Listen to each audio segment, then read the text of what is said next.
perché li ho incontrati, perché ho visto che ci sono. È che molti di noi non ci credono. Noi primi genitori siamo profezia autorealizzante. Quello che ci preoccupa di più, noi qui siamo degli artisti delle preoccupazioni. Ma se io ho la mente intasata, mi faccio le domande sbagliate, se io mi faccio la domanda o mi convinco che mio figlio non sa dimostrare il suo valore, o mi convinco che ha dei problemi, o mi convinco che può sbagliare, si chiama profezia autorealizzante.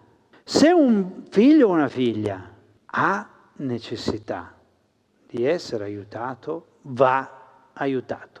Ma attenzione, che nostro figlio e nostra figlia abbiano delle difficoltà è la naturale evoluzione di un percorso, soprattutto alle scuole superiori.